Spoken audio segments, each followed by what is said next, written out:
o kerubin. Question time. Mausap, dyan, nakalarawan ng Diyos. Kung mabasa ko ba si Satanas kerubin, tatanggapin mo na ang aral ng Iglesia ni Cristo na si Satanas ang kalarawan ng Diyos. Oo. Ito sagot ko. 20 seconds. No? Tatanggapin mo ba? Sasagot mo kung na ang sasagot. sagot ko makinig ka, Tatanggapin ba? Categorical, Mr. Moderator. mali yung question mo Kaya tititake ko yung 20 seconds. Mr. Moderator. Makinig ka. Oh, wait lang bro, wait lang. Mali yung ano mo tatanggapin mali mo ba daw, yung tanong no? mo Pakikat yung time. Pakikat Mali yung tanong mo At the time bro, at the time. So, yung tanong ay... Hindi Ay, mag-take ako ng 20 seconds. Hindi nakakakat yung time ko. Hindi, tumutuloy pa rin. sige, sasagot si Bro Bidan. Continue yung time bro, paki-resume yung time. Oh. Sige bro, pasagot. Mali yung paratang niya, no? Kasi sa Biblia, ayan tinitignan ko 7:13, 7:09. Titignan ko 20 seconds Tinitignan ko yung oras. Mali yung paratang niya Sapagkat yung tinatawag na Satanas, no? Na kerubin noon, dati kerubin anghel ng Diyos lamang nung naging masama na hindi na kerubin kundi inuri na bilang masama. Kaya mali na noon, nung hindi pa nakagagawa ng kasalanan, uuritin mo ng Satanas. Next Next question. question. May mababasa ka ba ng espiritu nagbabago ang muka? Hindi. Out of the topic yan. Sagot. Out of the topic yan, moderator. Ako na naman.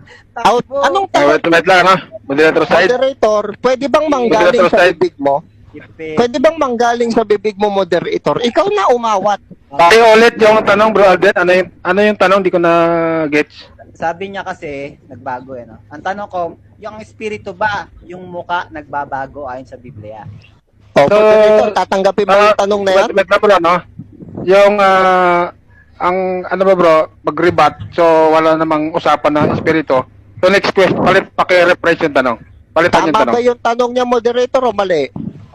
Tanong mo, Mr. May kaugnayan doon sa espiritu, pero hindi yung sintidong topic. So paki-rephrase na rin yung tanong. Kita mo, bawal yan tinatanong yung mo, Aldrin. kerubin ba? Tanong ko, yung kerubin ba, may mababasa ka na nagbabago ang muka? Moderator, meron ba tayong usapan tungkol sa kerubin? Pakiawat naman, Pakipost. Ang tanong ko, sabi niya kasi kanina kerubin. Wait lang, moderator side. Tumatakbo na. Wait lang bro, wait lang. Ayusin natin Ano ba? Yung, Moderator, pakinggan mo nga yung concern ko, moderator. sige bro, ano yung concern? Ito ang concern ko, moderator, no?